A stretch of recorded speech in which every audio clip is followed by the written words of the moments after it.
Et on poursuit nos chroniques des intégrales X-Men avec cette fois-ci la première intégrale de l'année 1993, sortie en mars 2017 chez Panini.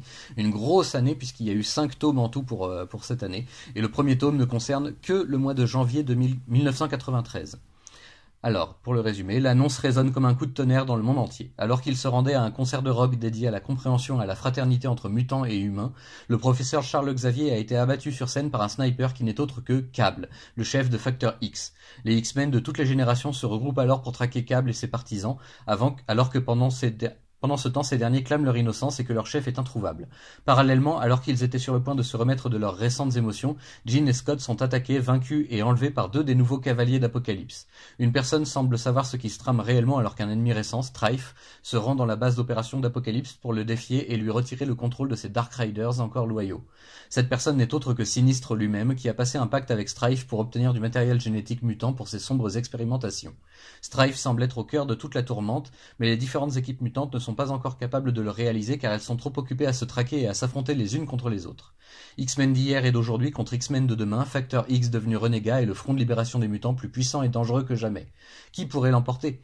Le professeur Xavier se meurt lentement des suites de son attaque qu'il a infecté avec un technovirus qui lui détruit le corps cellule par cellule, malgré les efforts conjoints de Hank McCoy et de Moira McTaggart. Un seul être possède apparemment le pouvoir de guérir Xavier de son mal et de le sauver des mains glacées de la mort, et c'est Apocalypse. L'ennemi fatal des X-Men joindra-t-il ses forces à celles de nos héros dans cette course contre la montre? Il semble qu'Apocalypse possède de précieuses informations sur l'identité de celui qui a orchestré toute cette machination, Strife, qui pendant ce temps torture Jean et Scott dans sa base lointaine pour des crimes qu'ils n'ont pas encore commis.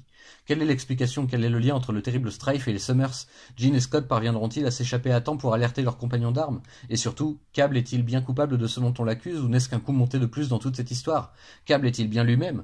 Le sombre chant du bourreau résonne dans toutes les têtes et pour nos héros, il est peut-être déjà trop tard.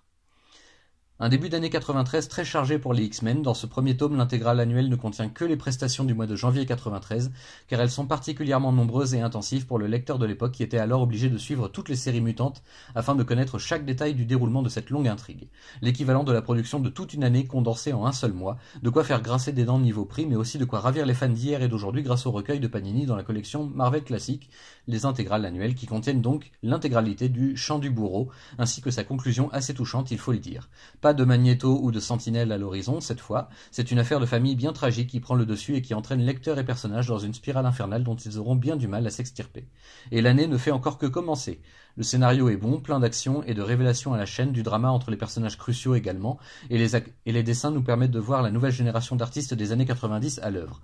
On y retrouve ainsi certains noms devenus très connus de nos jours, tels que Jay Lee ou Greg Capullo et Andy Kubert, au service d'un Scott Lobdell encore tout jeune qui signe ici l'un de ses meilleurs travaux pour Marvel après le départ des superstars qui ont fondé Image Comics en 92. Bientôt la suite, à bientôt.